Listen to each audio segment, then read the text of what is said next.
Hey, hello. We should be live. Let me go ahead and check, make sure the audio is okay. Thank you so much for being here. Much appreciated. Um, this is going to be a fun one, conversation. Mostly, I will share with you some interesting things that I would like, some updates, some fun stuff. And yeah, this is pretty much it. It's going to get a little darker the more this progresses. So I will turn on at some point the light here. But for now, let's stick to the natural. Look better. Yeah, okay, good. I can see everything. Thank you so much. Hey, Mew Mew, how are you? What's going on? Everything is great. How about yourself? Hey, Buck, hope you're doing well. I played around with that artist assist app. The color mix feature is interesting, sometimes surprising to see how close or far off my own idea of a particular color is. Yeah, that's definitely the case. Let me change the angle a bit. Yeah, it always is a surprise to see that you're completely messed up your color perception. That is true. Janzart, hey, glad to catch you live. Thank you for being here. Happy to have you. Hey, John, good morning to you too. Nancy G, good morning from Macon, Ohio. Thank you for being here. Tiny Face McGee, one of my favorite screen names here. Hey, from Maine.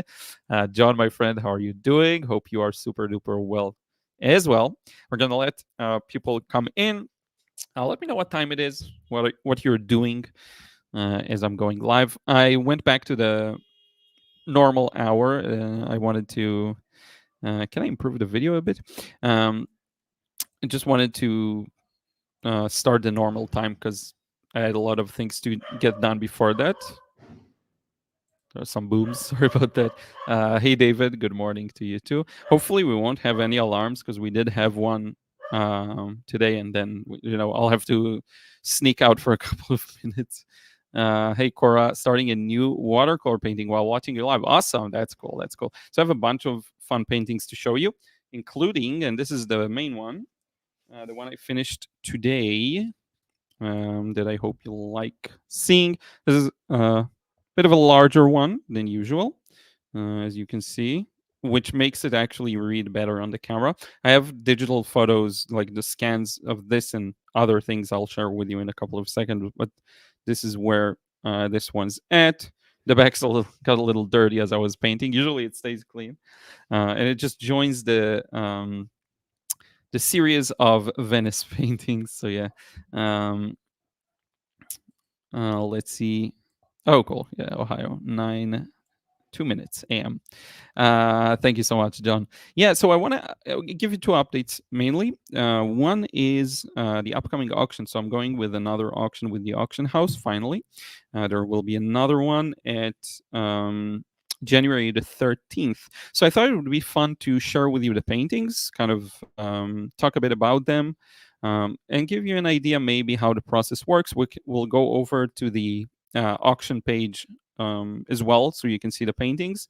I actually talked to them, and people from outside Israel can bid and can purchase paintings. So just throwing it out there, but I kind of like the fact that it's a different audience almost.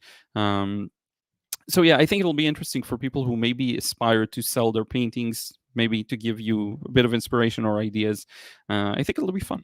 And then I want to talk about the news, the new upcoming course. So this is a real deal, something I've been working on, and is definitely going to happen. Unlike a lot of projects, I kind of left on the slow cook, slow burner.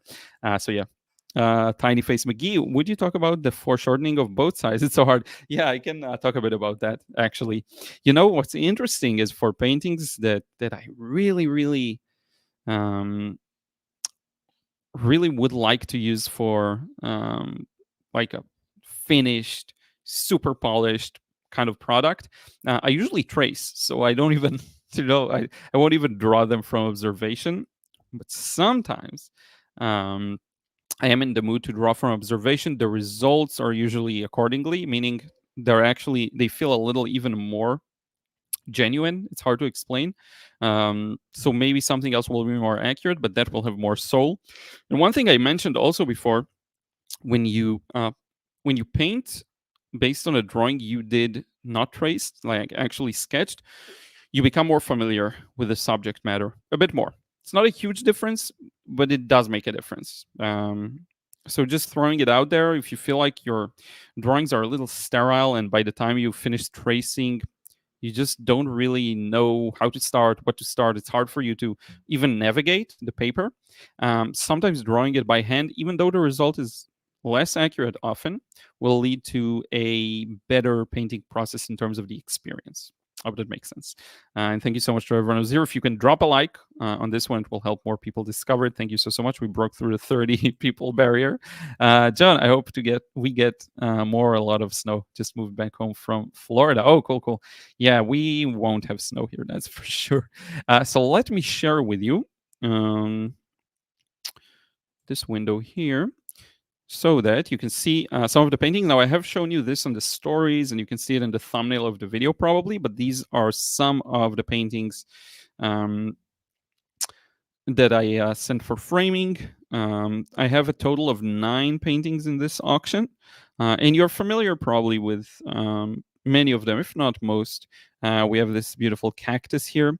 This is a picture I took next to our previous apartment. A very fun and interesting scene to paint, and I can actually, I think if I click somewhere here, oh, now it doesn't work. How nice. Usually it shows the rest of the photos here. Show film strip, maybe? Yeah, okay. Good. Winging it, but it's this one. You're familiar with it. I've shown it to you multiple times.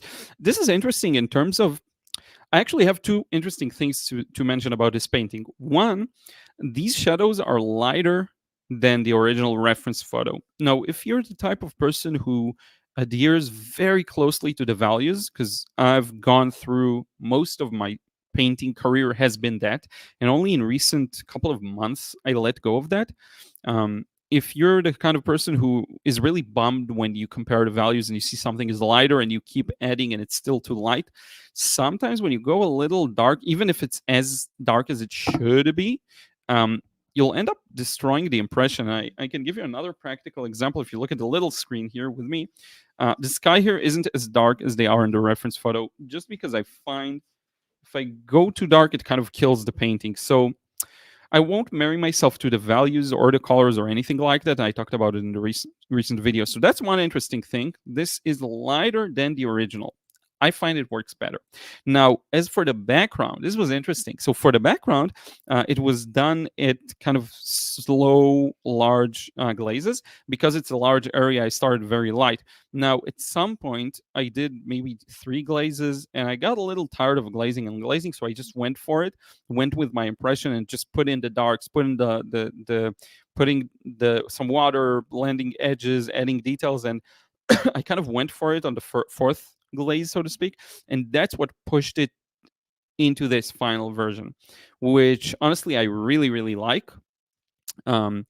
Because it has that impressionism of, I did not paint it verbatim, I painted it with the feel, the overall feel, and it works really well because I didn't paint it literally. If you've gone to a couple of museums, you know the old realistic style was very much into, and I think that's how it was defined, it was a style where you paint each and every detail almost literally. So you'd see trees with tons of leaves, and today it would feel to me overworked.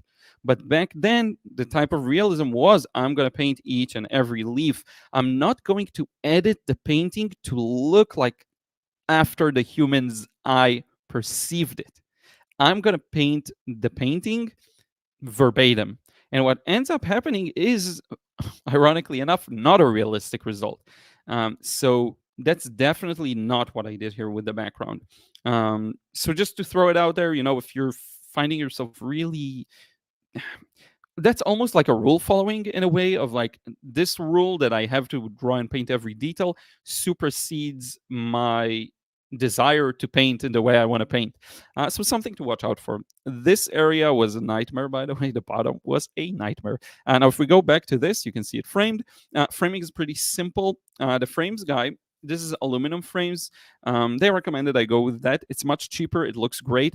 And what he does, he doesn't put a passepartout frame or matting or matte, whatever you want to call it. What he does, if it's possible, is he simply places the painting on a board. So what you actually see here is the natural borders of the painting, which I think is really cool. It's just a painting placed on a white board placed in a frame. Whiteboard, kind of a similar material to a Kappa frame. Um, so yeah, like a styrofoam kind of a thing. I think it's styrofoam. It's similar. Kappa. I think Kappa is works in English. I'm not sure, but yeah. So this is one of them. We're gonna go over all of them. Hopefully that's interesting. If not, let me know. We can switch gears here. Let's see who else is in the house. Vixel Nick, say good morning. Thank you for being here. I remember from the live stream. I think it was the first time I saw you in a stream. So thank you for visiting this one as well. Thank you so much, David. 123 Rock fan. Love the cactus painting. Thank you so much. Oh, thank you. Is that a super chat? That's the first time I see it like that. Thank you so much. It's a super chat through YouTube. Okay, yeah, that's strange that it looks like this, but thank you so much. Really appreciate it.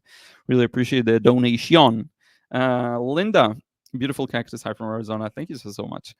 So yeah, we're gonna go over them. I think we'll go over them in a speedy manner. Just wanted to show you everything framed together, and these are the rest. So we have 1, 2, 3, 4, 5, and then 6, 7, 8, 9, 10, 11. Is that 11? No, it's the same. I'm counting the same paintings. That's the same. 1, 2, 3, 4, 5. 6, 7, 8. But then there's another one that I'm not sure. I think we edited it after the fact, so I don't have it here. But I'll make sure to include it. I'll show you the auction itself. This is Bistro. Another one I like. This one I haven't shared as much, but I think it's wonderful. That was inspired by OCD, if you remember, and I have it here as well. Frame 2, I'll show you in a second once again here. But yeah, after I did this one, the previous OCD, this OCD, I really enjoyed them. I did this one too. This section to me in particular, the left side is what works best here. I think here's some colors maybe could be improved, but this is chef's kiss, exactly as I imagined it. All those folds and creases. It was done in layers. The first layer is what you see through here, the light blue, and then I put this kind of mid purple, and then the darks, and every time I just left a bit. So yeah. Beautiful cactus from Arizona. Oh yeah, we read that one. Thank you so much.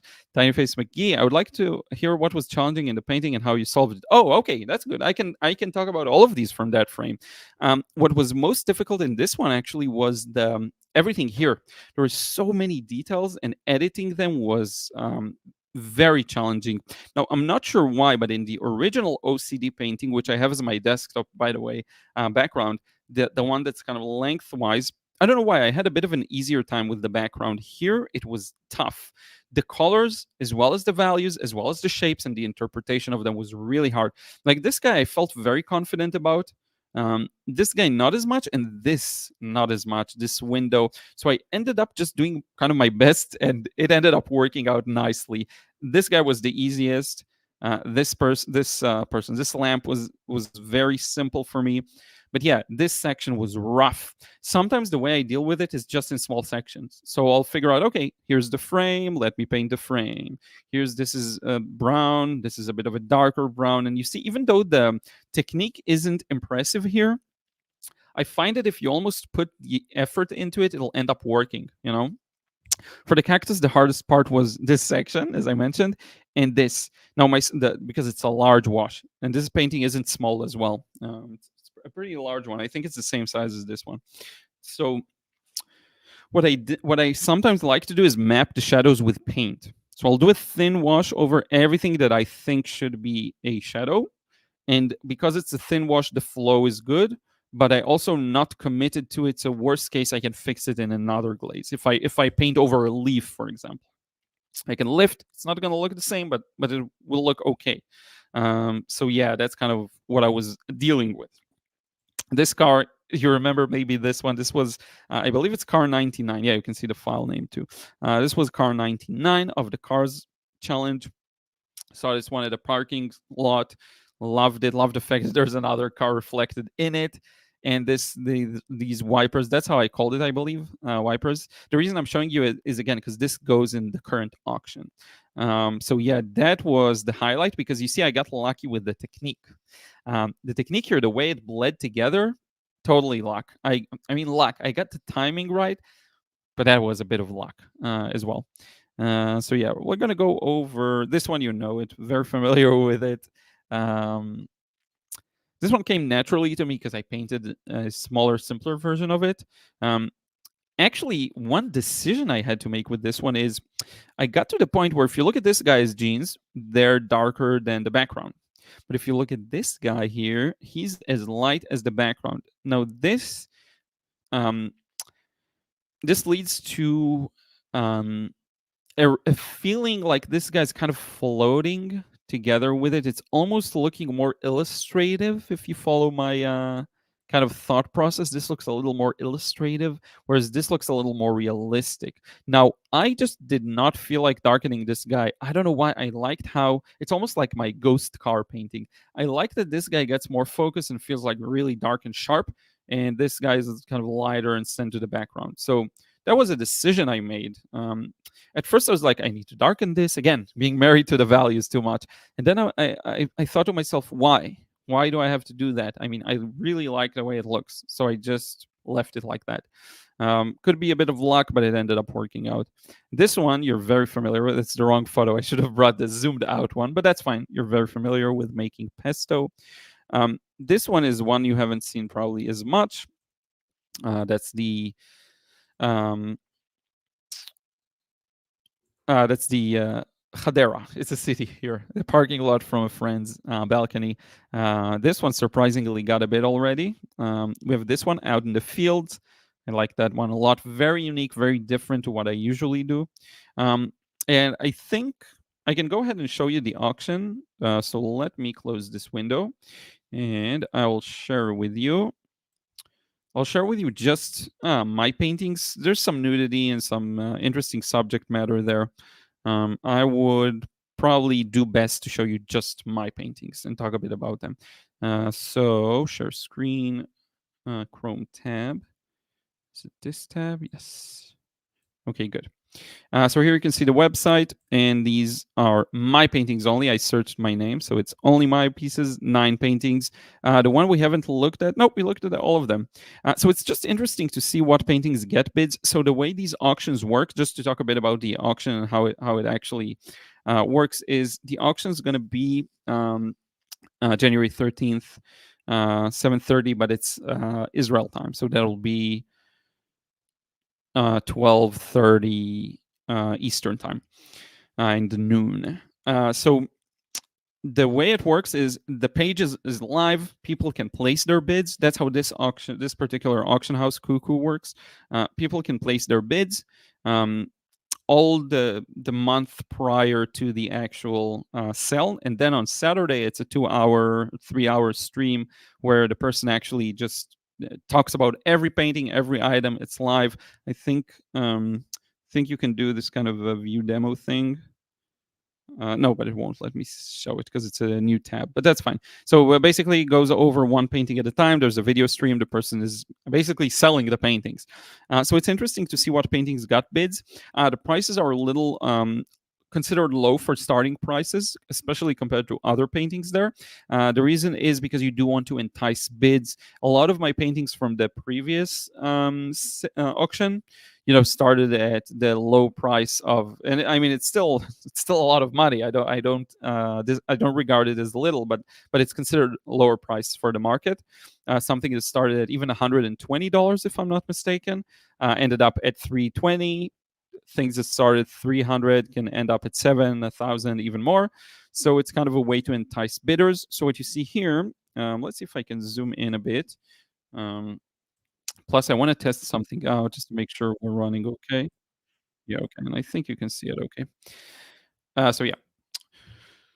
So yeah, making pesto is pretty. The thing that I found is quite popular there is the interior scenes. That seems to do really, really well.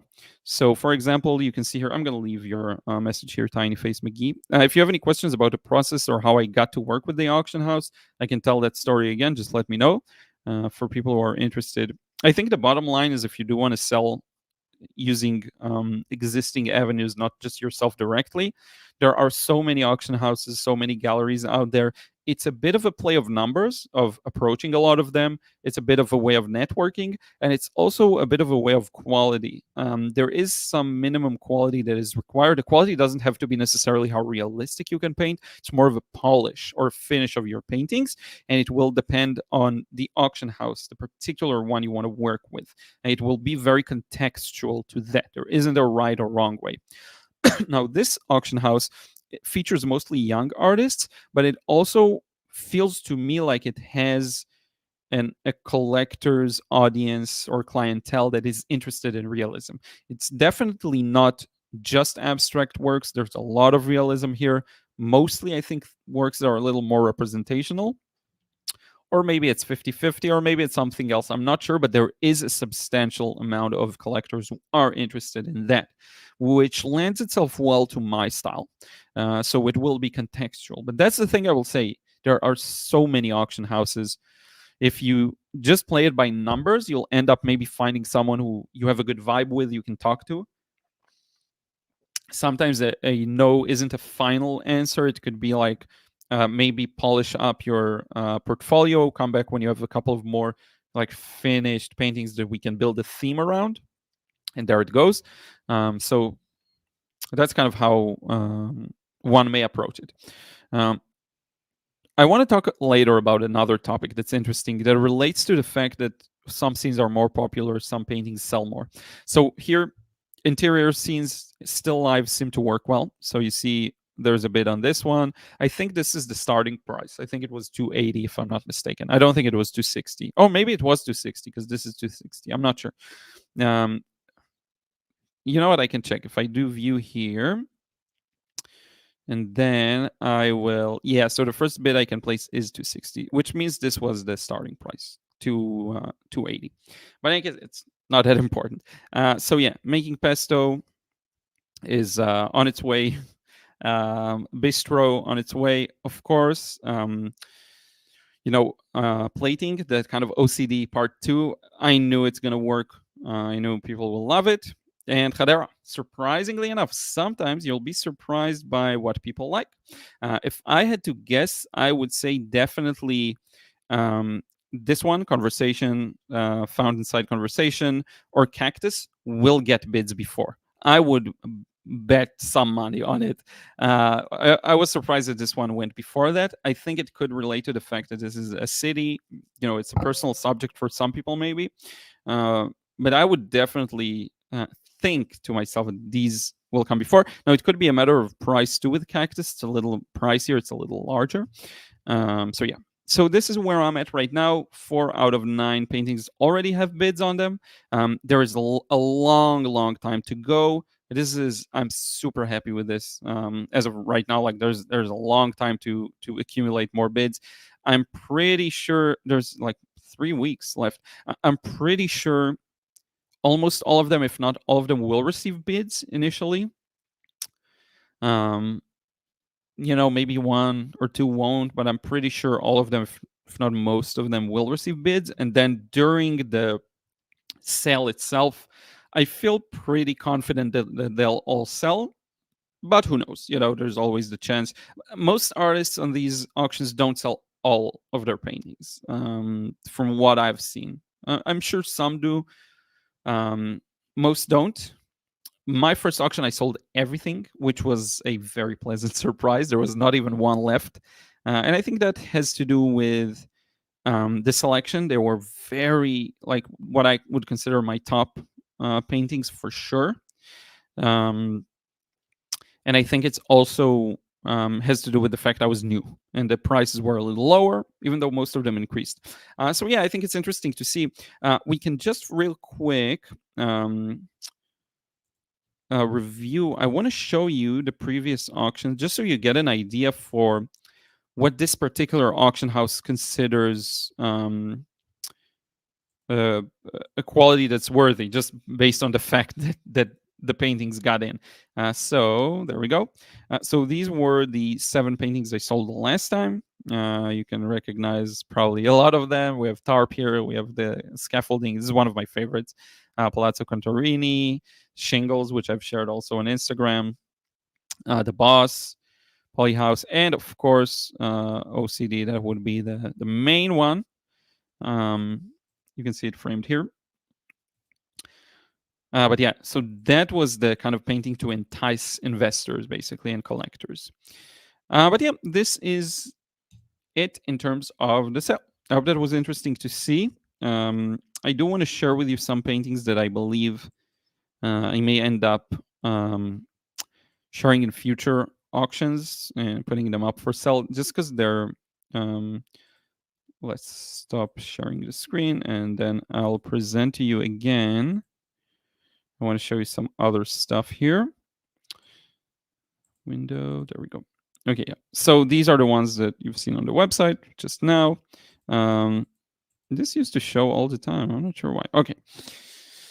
Now, this, by the way, I didn't talk much about it. It's the car that cleans the streets here in Tel Aviv. So that's a fun one. Hey, Nikki. Oh, happy. I catch you live again, second week in a row. Awesome. Thank you so much for being here. I've shown the current auction that is running, auction with the auction house here, and some paintings. And yeah, you haven't missed too much. But thank you so much for being here. I'm going to leave the messages on so that I can see where I have to continue. Hey, Gail. Made it to live. Been a while. Best season's wishes to all from wintry Ontario, Canada. Thank you so much, Gail, for being here. And I much appreciate your support. You've been one of the most supportive people here. So thank you for that. Just to kind of conclude, I've shown some paintings and auction with the auction house here. These are basically the paintings that will go on the auction. It's with an auction house. It's out of my hands now. It's all about the work they'll do. But basically, it's a fun format where they do a 2-hour, 3-hour stream and sell the paintings one by one, like a normal auction. So that's fun. Yeah, the vehicle is, I was just talking about it. It's the cleaning vehicle. It cleans the streets. So you can see the kind of mop things here. Brush kind of material. And there's also like, I think it also can, throw water at stuff and move them aside. So yeah, and you can see the framed version right here. It's a tiny one. It's a tiny painting. And then one more thing I wanted to share with you is this painting I just finished. So here it is. And I've shown it here as well, Nikki. You can see it on my screen. If I go, I do this for a second. So you can see it here. It's getting a little late. The colors may be a little off, but I'll fix that in a couple of minutes. But yeah, so that's the one I finished today. And I'll show you the proper scan here. So yeah, very pleased with this one. Took a lot of work, some opaque paint, some interesting things. See all the laundry here hanging. I don't know. I love this scene. I really like this scene. It's almost a scene that's a little cliche. You see a lot of painters paint Venice. Joseph Zbukvich does a lot of it. Stan Miller does a lot of Venice stuff. But yeah, I mean, I like this one. You can see a bit of opaque paint done wet in wet, which is always a fun thing for me. I just use it straight out of the tube, put it in the wet area. I don't know. I find that very fun. I also talked a bit about how the sky isn't as dark as it is in the reference photo. I like it this way. I think it doesn't close off the painting. It leaves it open there. Sometimes I'll end up darkening it a little too much, like in this one, by the way, even though I love it. But yeah. So some details up close. This window is one of my favorites, probably. Just shows the most details. This too, but this is a little more to the side corner. And yeah, so this would be a painting. This would be a painting that I would consider maybe putting in another future auction. I don't know. I think it looks really good. Has a lot of details. It's almost a continuation to this one. Now, I don't know if you notice, but these two paintings are the same scene with photos taken at different angles. Let me show you. This is really cool, actually. So, two paintings. Here, and it's probably best if I just show you with the scan. So basically, you'll see the laundry line here, and if we go over to the next one, it's the same one, just at a different angle. So this is me looking up the building, and then if you tilt the camera a little to the right, and get a little closer to the building, you'll get this view, which I find funny that it's kind of just the same view. But yeah. Laura, hello from Switzerland. Much looking forward to this auction. To the auction. Thank you so much. Yeah, it would be interesting. Honestly, I could stream it live myself, but yeah, it could be interesting to stream it live and watch it together with you. I'll definitely try recording it for myself just for fun. I have a recording of a previous one, but yeah. Let me know if you want me to stream one of these in the future. She's really selling the paintings. It's fun, but it's in Hebrew. But still, I think it's pretty entertaining, and I can translate some of it. I don't know if they'll be okay with it. I'll ask for permission if I do. But yeah, just it's an interesting idea. Thank you so much, Nikki. Hey, Linda, beautiful painting. Love the colors. Do you pre-stretch your paintings? No, I don't. This you can really tell on the back of this painting how much I don't stretch them. If I show you here, it's very wavy. Yeah, that's the angle. Because it's a white piece of paper, it's hard to see. But yeah, you see all the waves on it? That's due to me painting different areas. It really, really buckled in a lot of spots and kind of bended. But I find that as it dries, it tends to stretch a bit back, like what happens when you actually stretch them. So yeah, I think it's the way that works best for me. Just give me a second. I'll turn on the light here. There we go. It's going to be a bit of a shocking contrast from right to left, but that's fine. I prefer that because it's starting to get dark. If I could move this light to be in my center, I would. It is nailed to the table, basically. But yeah, I don't stretch. That's just the way it works for me. I just start working on it. I haven't even tried too much. The closest I've done to stretching is spilling water all over the page, or I think one time I did try to dip it in water. I did use a brush on both sides with water, kind of similar. But yeah, it helps draw the focus to the water too with the skylighter. That's a great insight. I haven't even thought of that because the water is basically supposed to be similar to the sky, but it ends up being darker than the sky. Yeah, and you'll notice also it does feel like a reflection, right? Because here it does start to get a little neutral, kind of yellowy, and it continues with that trend and slowly gets darker as it moves down. So yeah, I find that works well. One mistake I did here, now that I think about it, was these lines should be a little more, I think, diagonal, because here it's diagonal ripples, and here it's kind of flat lines. So but no one cares. But yeah, that was a fun one. This was a hard bit. All of this area. And this shadow, like sometimes, okay, so one thing to understand is sometimes when you're not seeing me, you're not seeing it, I'm in solo. There we go. So this area here, sorry about that. This goes a little neutral, right? And then as it moves down, goes back to neutral, continues with the neutral, and then goes back to blue. These ripples is what I was talking about. They're horizontal. They should be a little vertical. One challenge you'll encounter very often with these scenes is how do you make it feel connected when there is a huge shadow that takes up a lot of the scene? How do you make it feel like a part of it? And I find that if it's too dark compared to the rest of the scene, or if the rest of the scene is too light compared to it, it tends to feel a little jarring. But here I feel like I was able to get the right impression. It also has to do with the color you use, the transparency of the paint. There's a lot of factors that go into that. I got close to a point where it was a serious risk of looking detached. I feel like I saved it and it doesn't, but it could have looked detached. But I'm happy with how it turned out. Probably if you're seeing this for the first time, you haven't followed the process and painted it like me, you won't even notice it. But yeah, that's one thing that you would want to pay attention to. Hey, Art by Richard. Good morning to you too. Vixelnix, how much time you take for each batch to paint and put on auction? Yeah, so the auctions, if I'm not mistaken, they're every 3 months. Now, I participated so far in, hey Ryan, how are you doing? So far, I participated in only one auction. This is my second one. So it's hard to tell. What I will say is I continuously paint paintings that have the potential to go there. So the first auction, I really had to scrape a lot, scrap a lot of paintings to get a batch that is 100% high quality. So I had OCD, which was a great kind of standout piece, but then I really had to put a lot of thought and effort. And the person from the gallery is a genius at that. So she really helped me. And I sent her tons of paintings, and she said, "Oh, this looks like it would work. This one." And we started building up this kind of portfolio of 7 paintings that would work together. But these are paintings I've painted over the last 3 years or so. So um, that's, I would say, how long it took, but I just painted as I wanted to. From then until now, I did develop a stronger desire to paint paintings that are very high quality, high finish. So I ended up making more of these.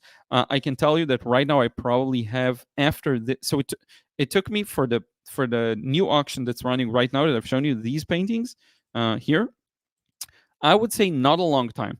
I painted all of these within about 6 months, all the while the first auction was planned and running, and a month in between.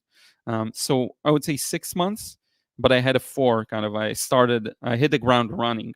Now, to tell you, for the next auction that will be in what, 5 months, I already, all this time I've been painting, I already have at least, I think, at least 10 paintings that could be candidates, serious candidates. I have more than that, but these are the main ones. Plus, this car was painted, just as an example, this car was painted as part of the 100 Cars challenge. So I have 100 cars that some of them are more polished than others. Same for this one, by the way, this one. So it's almost a matter of continuously having in mind painting standout pieces. I don't know why. I've developed a desire to paint paintings that people look at in awe and ask, like, how was this painted? It's almost like it doesn't feel like a painting almost.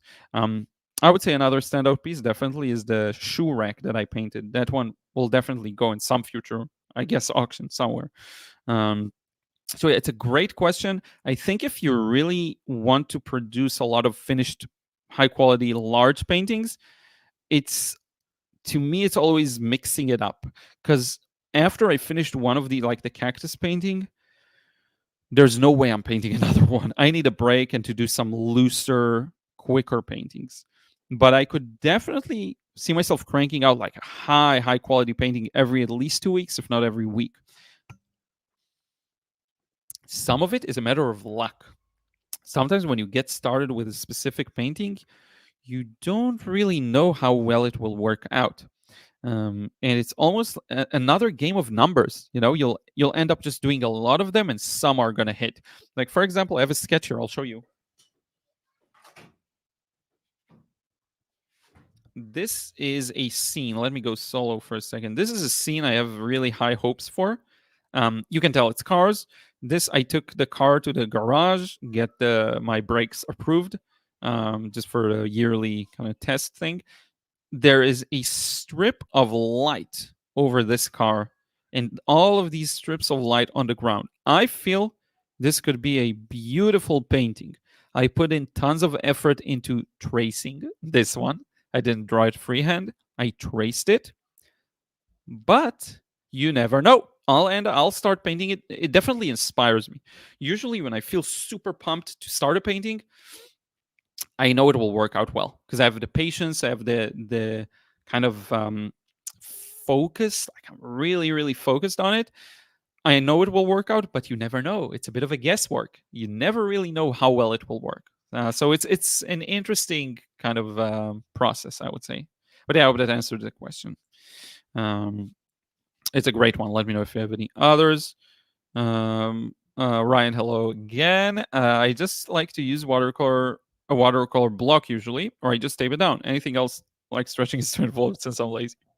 Yep. I did try very similar things to stretching. Just wetting the whole thing. It does work. It does help prolong the time you have to do wet in wet. It is useful in that regard, and maybe I'll play around with it. Who knows? Wow, Gal, thank you so much. That's amazing. You haven't missed a notice on the 100 Cars book. I had to jump in. I think that's the highest super chat I've ever gotten. Thank you so much for that. You're super, like, you're the best. Thank you so much. you haven't missed a notice on the 100 cars. It's one of those back burners, unfortunately. I'll definitely get to it. I just don't know when. The more practical thing that's going to happen is a course I have in progress. I will talk about that. I do think it will be a fascinating course. I do think it'll be an interesting one. But yeah, I do want to get back to it. I have a few uh, drafts for the book. It didn't come out the way I wanted it to. So there's a lot of work involved in making it properly. I'll get to it. I promise I will. Um, Now you kind of got me fired up. You kind of got me fired up. Um, I think I'll yeah, I'll put some more gas behind it. We'll see. We'll see. I think because the idea I had in mind, my design was too complex. It was too complex. I wanted to do too much. It put the photos, arranged them strangely, and it ended up being way too much and too weird. I thought of a simpler format, and then I just kind of stopped because it was a hassle to order more review copies, which is silly. I'll just get to it. I will just get to it for sure this year. Hopefully, I mean, not this year, 2024. Hopefully, first 6 months. But thank you so much. That's huge, huge thanks. Really, really appreciate it. Sorry, just to make sure I answered Ryan's. But yeah, we got it. Yeah, I get it. It does give a lot of time to work wet and wet, and sometimes I'll get the kind of spontaneous desire to, yes, I wanna paint wet and wet now, and kind of give it. By the way, I actually, okay, so this is interesting. I did a demo that's going to be exclusive for I don't know if I can say, I think it doesn't matter, but yeah, for a Watercolor magazine, basically, their online community. I prepared a demo that is based fully on wet and wet, and it's this, and I may do another one for you to also hear. But yeah, good morning, Laura. Hope you're doing well. Jansart, I'm curious about the framing. Is the glass touching the painting? I understand it can cause condensation, so I always matte. No, there is no issue with it. The guy I'm working with frames a lot of paintings, including watercolors. As far as I know, no issues with condensation. I've never seen it happen. You mean when it just gets moist inside and then it kind of wrinkles? It's not a thing from what I've seen. Don't quote me on that, but yeah, I haven't seen any problems with it. But yeah, I think it also has to do with how you where you store them, the quality of paper. I think there are a lot of factors involved in it, but it's interesting. I'll dive deeper on it. If that's the case, maybe I'll ask for a matting. I don't even think he does matting, this guy, honestly, but yeah, I'll look into it. I don't think it should be an issue. Nikki, I enjoyed watching you work. I'm gonna make a note I need a note, new text document, because it's one of those live streams where ideas, notes, etc. So I want to write it down. 1 second. Sorry about that. Doing it live. Condensation and framing. There we go. Okay. Honestly, I started playing around with matting, and what I found was that with not matting, with what do you call it? Like a sealer. This thing, varnish. So I used this varnish on a painting just to test it out. Turned out really nicely. I don't know why the previous time I tried it, it made the colors look funky, especially the dark ones. But I just may end up varnishing some pieces and not even framing. I tested it out against water. I just poured some water on it and it worked out fine. I put 2 layers of this varnish. It worked out great. I may end up just going that route. But yeah. Nancy, is there a maximum number of paintings the auction will take from one artist? And by the way, thank you so much, Nikki. Yeah, very happy you enjoyed the watching me work through the 100 cards. The auction house person loved that one with the reflection. So hopefully it sells. Still, I don't think there are bids on it yet, but I'm sure there will be. Is there a maximum number of paintings the auction will take from one artist?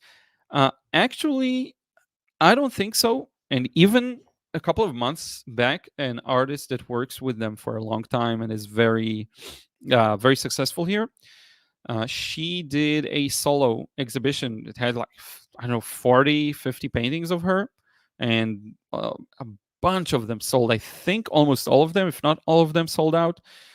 So there isn't necessarily a limit. I think it's a question of strategy more in a way.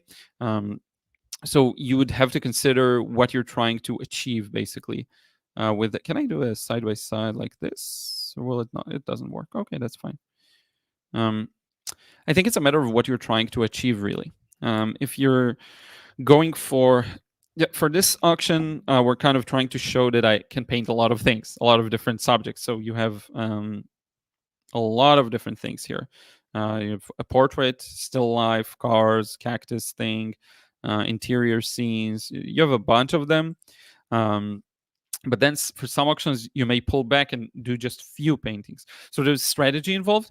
It will also depend on how many paintings you have to offer that are of adequate quality. And one more thing I will say, oh, the wind is starting to howl. Maybe I'll have to close the window soon.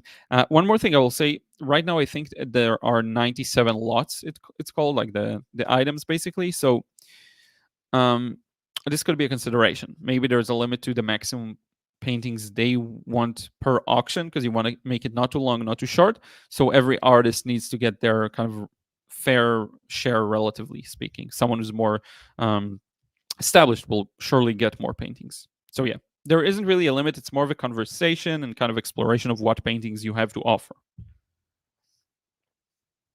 And I think it's never a good idea to just put everything, like auctioning 30 paintings together, unless it's a very special event like this solo exhibition I talked about, something very rare. It was themed like New Year, the Hebrew calendar New Year, Rosh Hashanah, what's called. So yeah, unless you have a good reason to do it, I wouldn't necessarily do it. You don't want to saturate the markets too much. Linda, can you comment on the size of your paintings and how you choose? Yeah, that's an interesting question. So if it's usually, to me, it's a feeling of how much of a finished look I wanted to have. So if there is a big scene like a cityscape like this one that I just finished, I will tend to, I can just switch over to it. I will tend to paint large, because the large size, it allows you for a margin of error. It allows you for including more details. It allows for a lot of things, and it usually ends up looking more impressive. So one way to make your paintings more impressive immediately is just to make them larger. That's just the fact. However, if I feel like I just need a small project, something I can really sink my teeth into, but in a small, controlled way, where I don't have to worry too much about the size of the washes and mixing tons in advance, and I want just an easy project that is quicker, I'll paint smaller. Now, the results vary. A large piece, usually it tends to look more detailed and more rigid, whereas the smaller pieces of mine, those are the ones that have the potential to look a little looser. So if I feel like looser, I paint smaller. But sometimes I'll feel like I want to not spread my attention too thin and I still want realism, I'll still paint sometimes small, because that allows me that. It makes it easier to paint those smaller washes as opposed to larger washes. So they all have their advantages and disadvantages. I think the final kind of answer is, it doesn't have to do necessarily with the scene and objective metrics, but rather with how I feel. So I may end up painting a scene large, small, depending on my personal feeling. That would be probably the ultimate answer. A bit of a cop out, but that's how I approach it. So yeah. Nikki, that would be interesting to work on indeed. Ryan, with Out in the Fields, did you use a reference photo or a model, or is it a composite? Like you took a photo of a model and then superimposed them over a background that you created? It's a great question. So for this one, I actually did a bit of an art director work. You're referring to this one. I did an art director's work. The reason I say that is because, so I ended up using a couple of tools, including AI tools. But the way I use them, I don't generate something and paint it. I'll generate an element and then I'll modify it. I'll change it completely, like the face. I'll change them completely, and then I'll play around with another element like the clothes, and I'll change them completely, and then I'll it's almost like a prompting tool. So the way I do it is I type down something, and then whatever it gives me I use for the inspiration for the element in the painting, if that makes sense. So for this one, there are millions of prompts for the different parts, and I changed all of them as well. So I don't paint it as I see it. So it's almost like a reference generation tool, but it generates the components for the reference, and then I go ahead and modify them significantly because I don't like the idea of as it is and painting it. That doesn't make sense to me. There's a lot of issues with AI. To me, that way of working completely circumvents, and I'm going to tell you about my inspiration for this one, by the way, because there was an idea before that. This completely circumvents the idea of copyright, because what you end up doing is you're painting from imagination, because you change it up. It's almost like I would paint something from a photo I look at, but I completely change it. So there is zero connection between this and anything anyone else, an artist painted. Whatever camp you're on when it comes to AI art, I totally get. I don't want to argue about that, because I do get the whole copyrights issue, but then I do get the whole it's just a tool for inspiration, bro. I get all the comments. So it's not really interesting for me to discuss that on an ethical level, but this way of doing it completely circumvents it, so it's irrelevant. Now, the thing that inspired me to do it was, of course, something like the Mona Lisa or something like that, where you have a model, but then you also have a background. So that's the thing I was aiming for. Now, one more inspiration I had for this was the way Sargent painted his shapes. So this is fully Sargent inspired to me.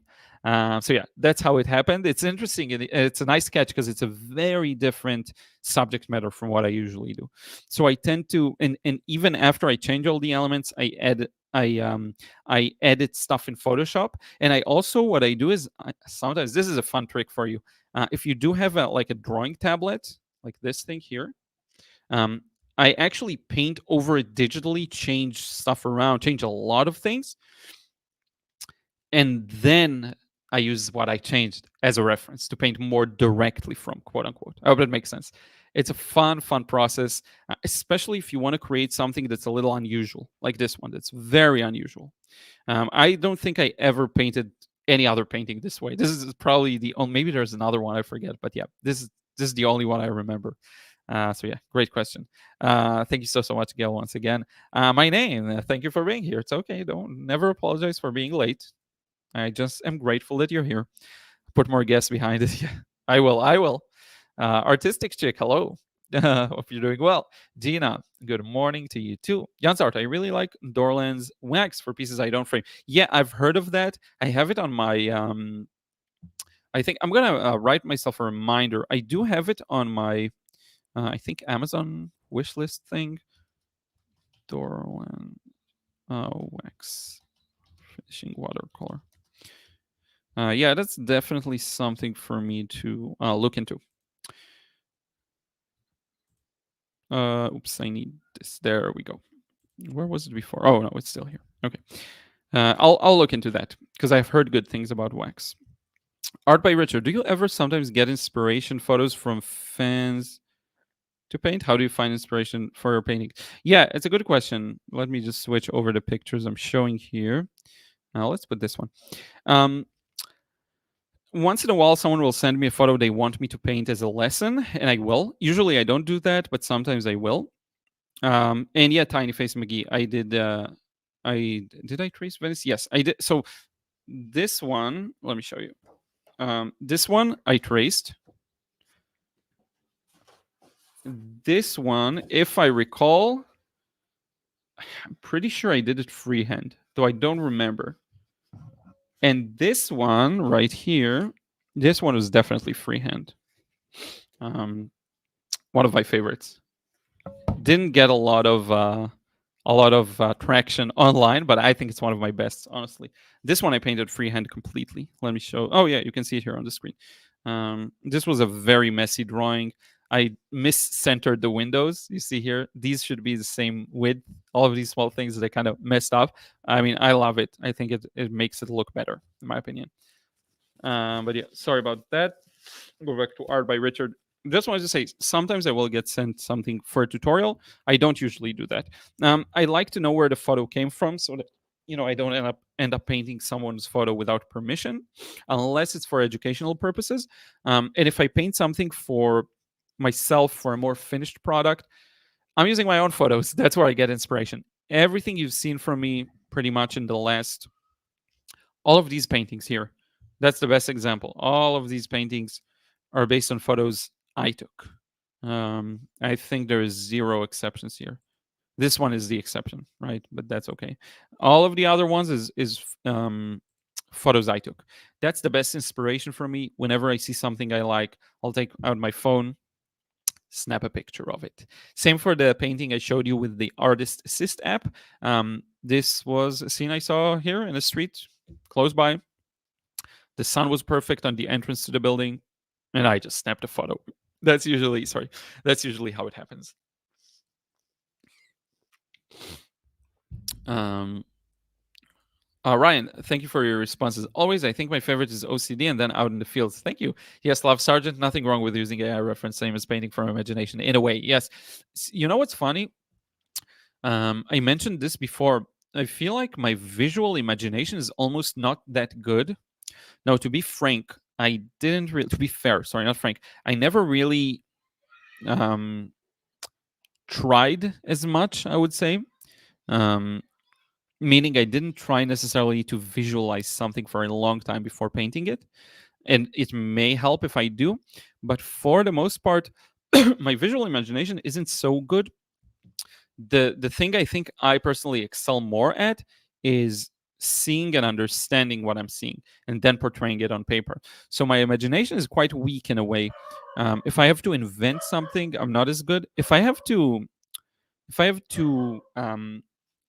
complete something that is obstructed, I do pretty well. So for this example, right, the one I just finished, there's actually, let me show you here. There's actually a big railing that goes here and obstructs a lot of these ripples. So what you see here, essentially, I made up.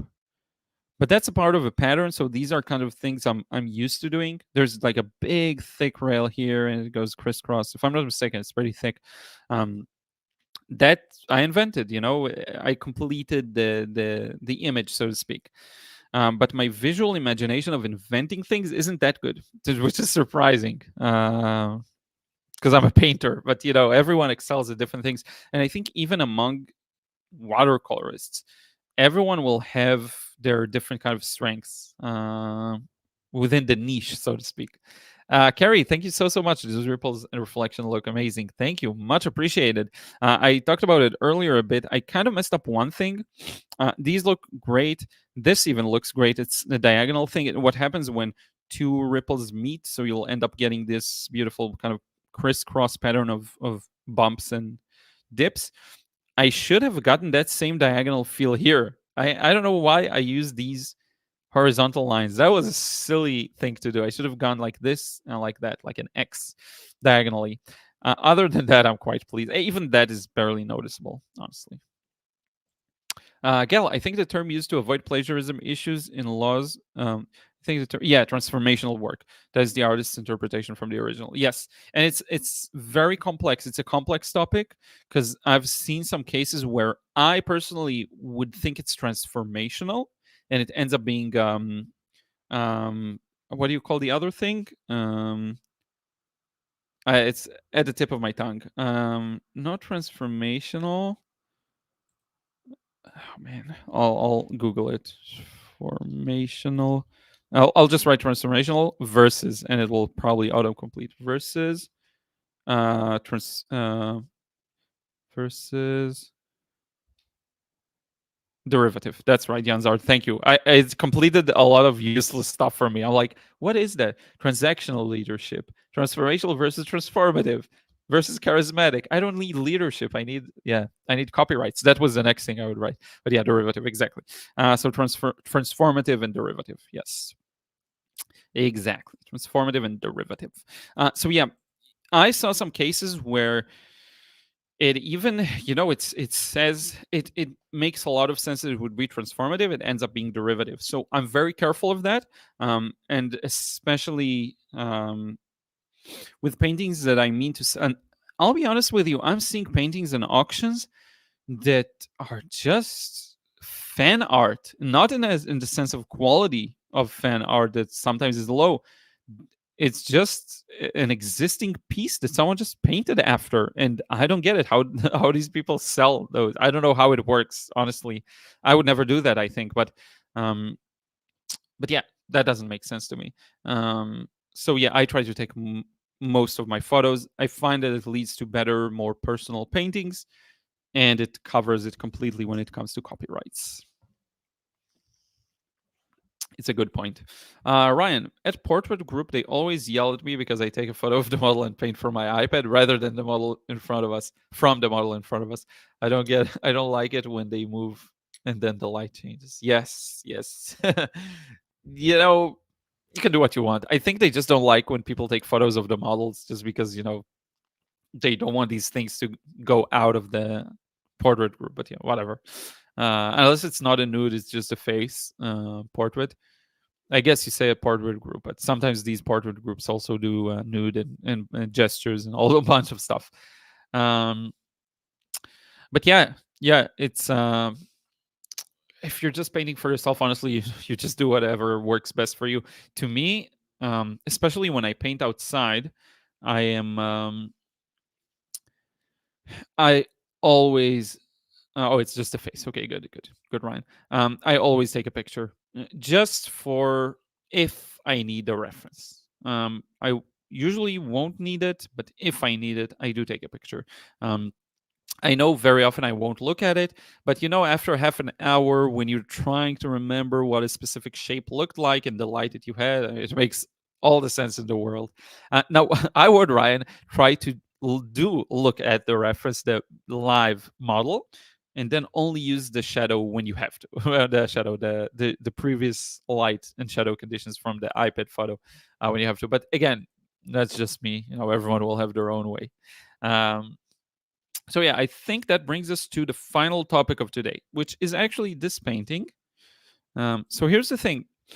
I decided to create a course that is a little special in that, and it's not going to be meant for everyone, definitely not.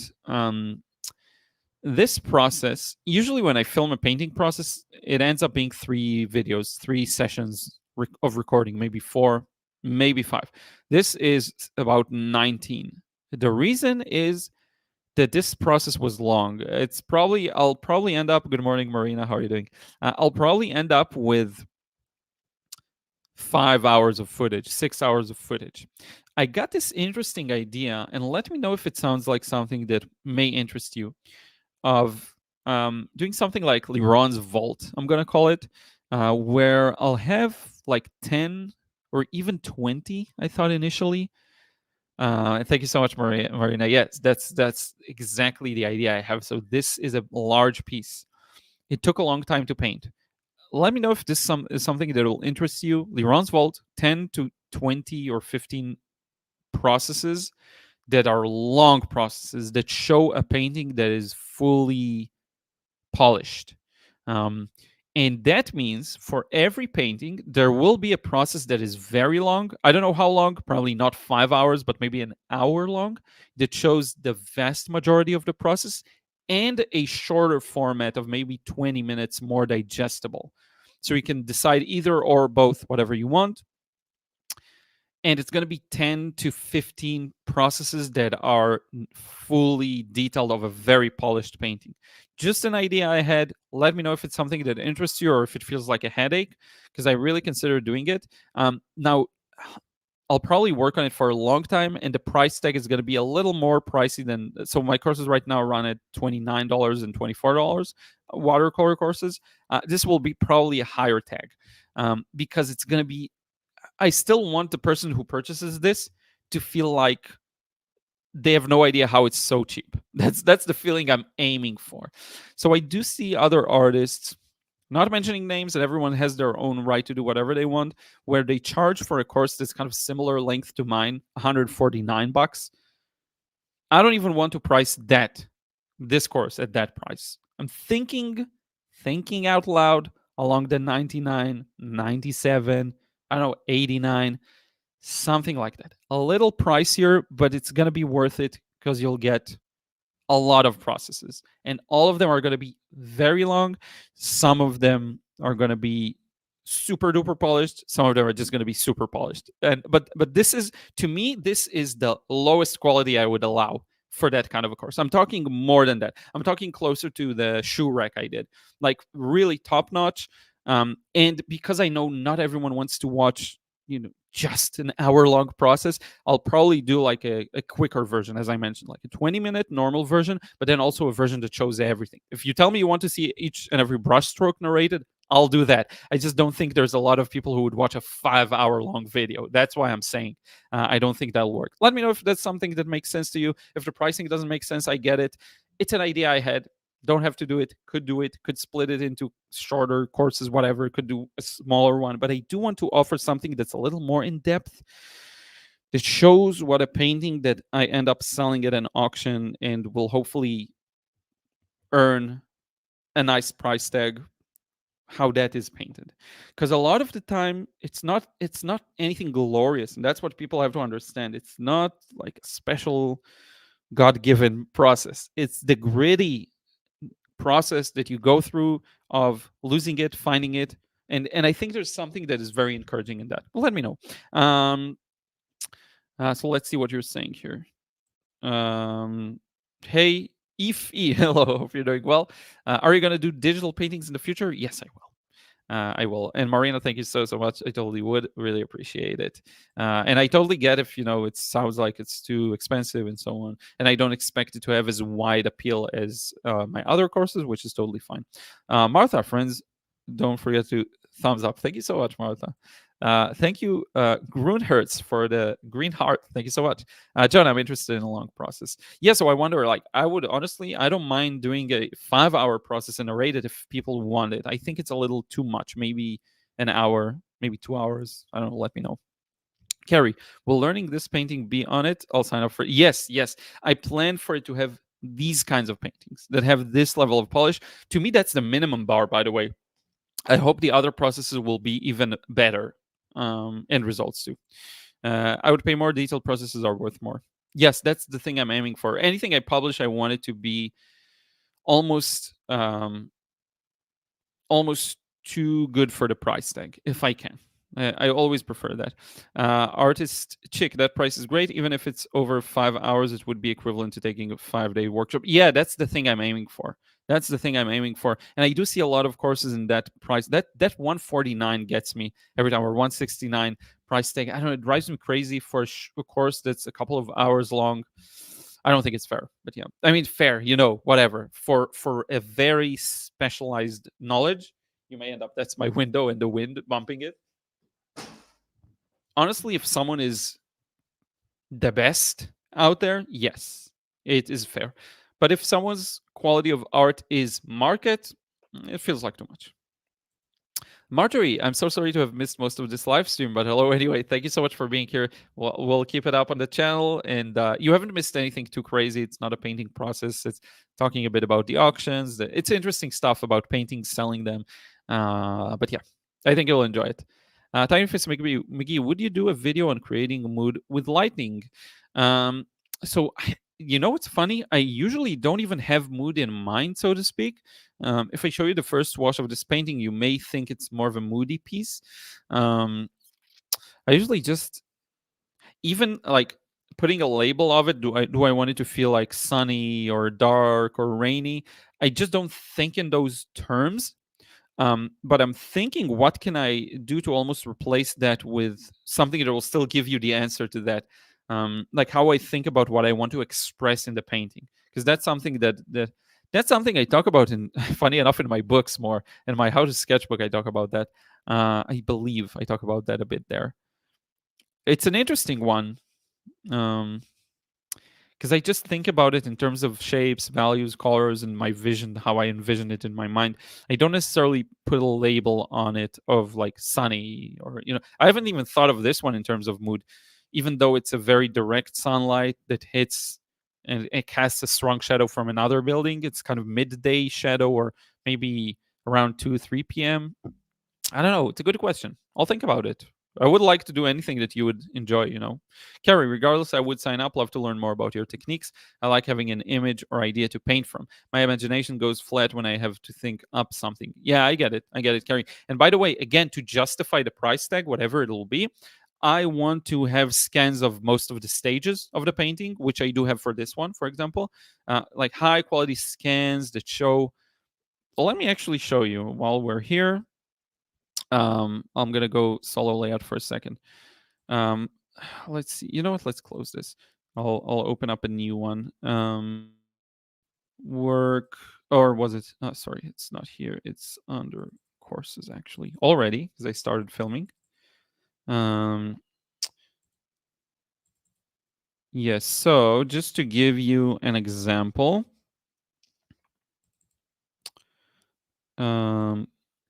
Share screen window. Okay. So this, for example, is the sketch stage. I did use a lot of lines here just to show where some shadows are. Usually I do show the sketch, but here you can be sure I'm going to share a sketch scan, like a high quality scan of the sketch to show you exactly what I'm doing. Now, if we're talking about different stages, let me show you another one. The first wash, for example. So I don't always show the first wash. Oops, it opened it in a different window. So yeah, I had a feeling it's going to be a bit of a nightmare. Wait, let me show you. So I usually don't share the first wash, but here you can bet I will. For this kind of a thing, I don't know if it feels moody, Tiny Face McGee, or if this sets a mood. Maybe it does, probably. You can see the water reflecting the sky. But yeah, this is the kind of level I'm talking when it comes to details. Let me show you another one. Yeah, we have a scan of the middle point of the painting. Again, I usually don't show scans of the stages. Some stages are impossible to catch in a scan because you're working wet and wet. But for this one, I am planning to show that. I am playing the gritty reality of how I painted this shadow around. Sorry, I went too close to the mic. Around the laundry, right? You can see it here, painted around the balcony. All of these things, I added a red for the building after I painted the shadow. That's another detail. This is still a light wash, right? There's a lot to show in the stages that I just usually don't show. So you can be sure I will for this kind of a course, for this kind of a tier of a product, because it is a product and it should be a good product. So yeah, thank you, Carrie. Buck, I would be interested in the long process. Okay, John, 1 or 2 hours would be fine. Okay, interesting. Yeah, cool. I don't mind stretching it, honestly, but I'll definitely make a shorter version. Definitely. Nancy, yes, interested in watching the shorter version might then lead to wanting to watch the longer version for more details. That's a great one. What would you do for a short version? 10 minutes, 20 minutes? What range are you thinking about? Let me know. It's definitely a good idea. Yeah, I'd be curious to hear what you think in terms of how long the shorter one would be, because you almost don't want it to be then 30 minutes, because 30 minutes is still quite a long time. May end up competing with the long version. So that would be interesting for me to hear. And now if we go back to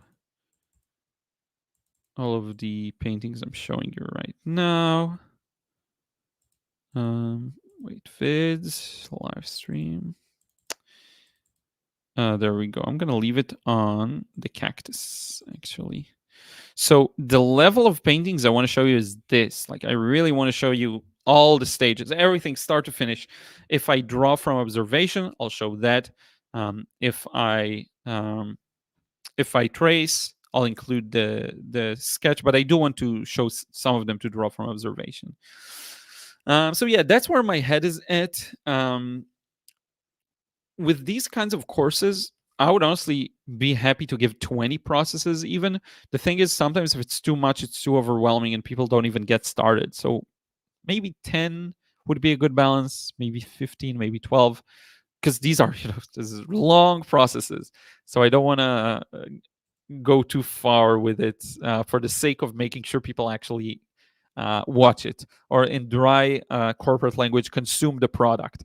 It is important for me, and I do want to provide a lot of quick wins. So maybe I'll put a quick win in there too.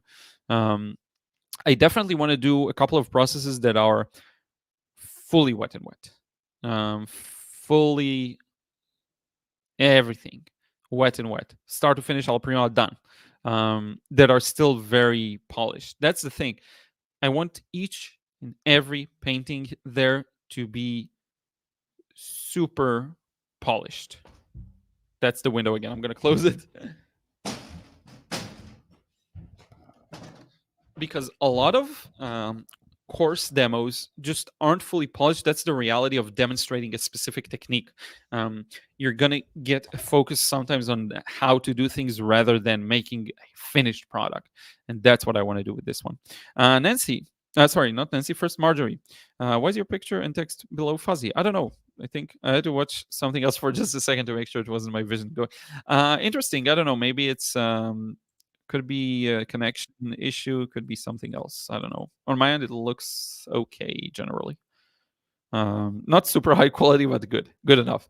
Nancy, yes, maybe around 15 minutes. Yeah, that makes sense. Okay, so something like not 20, but not 10, 15 minutes, and then maybe an hour to 2 hours. How much is I feel like is necessary? Because some processes there's a limit to how much you can cut out. Hey Jill, how are you? Hope you're doing well. Thank you so much for being here. Thank you for always being super supportive. Really appreciate it. Cody, I may have missed it, but have you ever talked about your feelings on selling prints? Glad to catch you live. Also, love your work. Yeah, thank you for being here, Cody. It's a great question. I did mention prints in the past. I just haven't yet found the good solution to do it, like technically speaking, and when it comes to how to print them, the service I use, how to integrate it into the online gallery. I like prints. I think prints have a real interesting value if they're limited and signed. It's a great opportunity, and it's definitely something I should do just separate from the gallery. um, it definitely gives a lovely purchase option for someone who can't afford or doesn't want to spend so much on a painting, because I do get it. 299, 199, that's a lot of money. Of course, in the grand scheme of the art market, paintings sell for thousands, tens of thousands, hundreds of thousands, millions, but 299 is a lot of money to spend on an art piece. Now if you're investing, it's an investment, truly, it's different, but and a lot of it is investing, but that's a lot of money. So I think prints are wonderful. They do provide that ability to give something for tenth the price. You can get prints of paintings that are quite costly, and the print is a couple of tens of dollars, maybe, I don't know, depending on the artist, I guess. But I do think, to make it really meaningful, I would still like to have the artist's signature. I would like to feel the connection to the artist. Um, and making it limited is a way for also limiting the signature, so you don't end up signing too many paintings, I think. And it makes it feel more special. So maybe a handwriting on the back of the painting, copy one out of however, two out of however, and a signature. I think that's wonderful. I think that's a really good way of providing another price option. All for it. I may end up, going to a print shop, printing like 5 prints of a couple of paintings of mine, signing them, and then offering them directly, because I just don't know how do I integrate it to Shopify. I have no patience for this. Okay, so this painting does have a print option, that painting doesn't. I don't really have patience for this. Maybe I'll do something like that directly. I like that idea a lot. I like it a lot. And if it was an easy integration, I would do it. But then I think to myself, okay, so if I do it myself, which paintings do I make prints of? I don't want just one. I want to do more than one to so that people can have options. But then how many, and how many do I print of each one? Those are my considerations. I love the idea though. I think you referred to the quality of the video. So many layers. Yes, this one has a lot of layers to it, by the way. This one was, I don't know, 5, 6 layers because I had fun. I had fun with it. It was really fun. A lot of water, too. I have a video with a similar subject uh, inspired by this one, this painting. The number one, I think it was number one mistake, or kind of like the most important thing with water that I love. Gail, Liron's fault. I'm excited for this mode of learning. Awesome, awesome. Could the long video version be offered in the full format at double speed so the viewer has the option of slowing it down? Yeah, that's a great idea to me. I don't mind offering like a 2-hour real-time version with some parts cut. That's one, and then a time-lapse version of the entire thing, and then also the 15-minute version. That's a great idea, and I will include it. If someone's interested in that, I will definitely be, and I'm going to write it down for myself. 15-minute version, full 1 to 2 hours, and full complete time lapse with 0 cutout. Yes.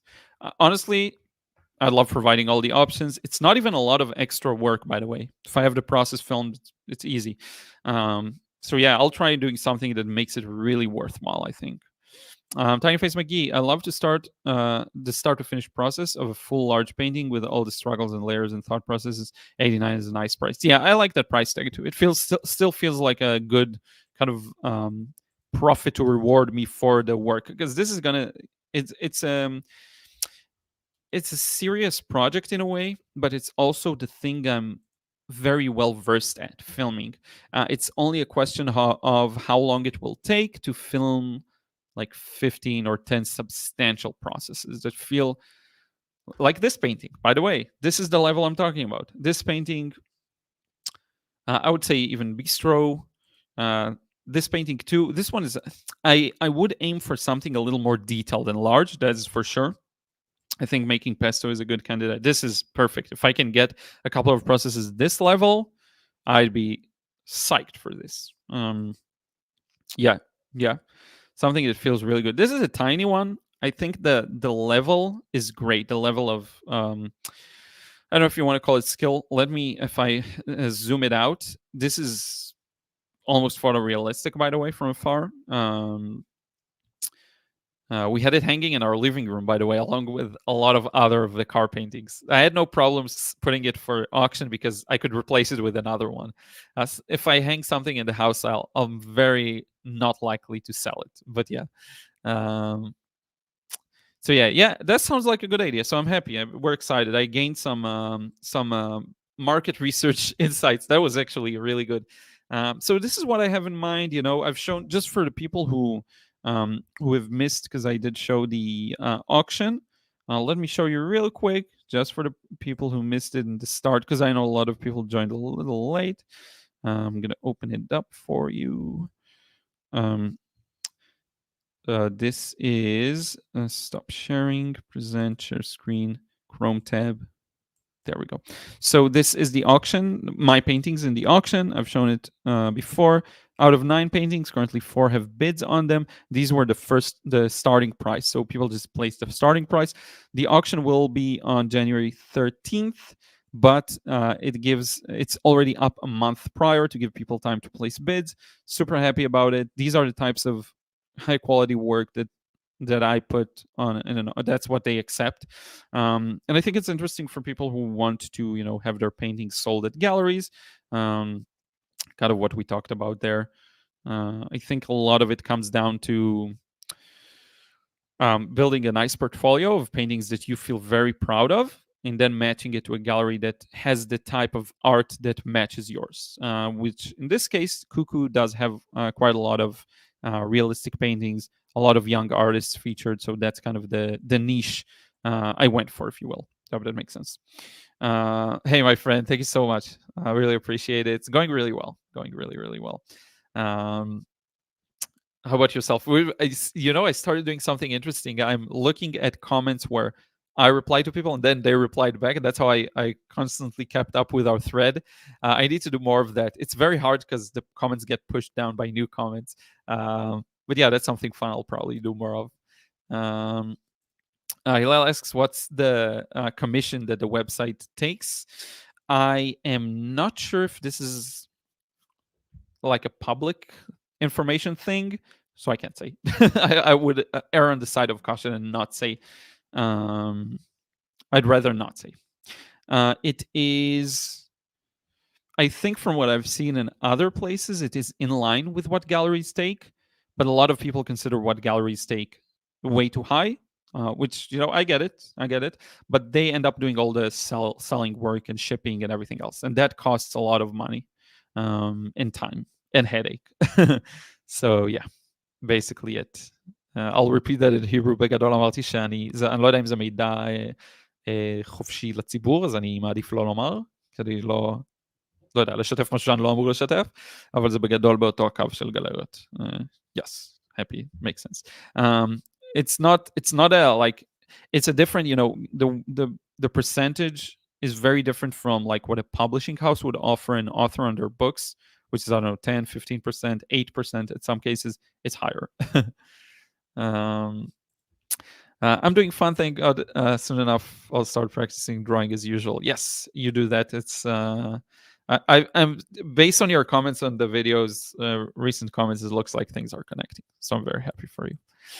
So yeah, I think it's a good point to wrap it up. Well, thank you so much for being here. It's very nice. A lot of people stuck around. Thank you so much for your support, everyone. Much appreciated. Huge thanks for the super chats, 123 Rockfan and Gail. Huge thanks. Really appreciate everything, all the support. I do want to remind you, because I always say I'll remind people, if you're a patron supporter and you haven't checked out the exclusive videos, be sure to check them out. The latest one, it has this red car. Highly recommend you check it out. It's the most alla prima you'll see of me. It shows a lot of use of opaque paint, wet and wet, something I don't show a lot of. So I would really recommend you check that out. You already have access to it if you're a patron supporter. So yeah. Thank you so much, Nancy. Thank you, Nikki. It's 4:30 a.m. now. Thank you, Liron. Lovely live again. Yeah, it's time to go to bed. Thank you so much for being here, Nikki. Thank you, John.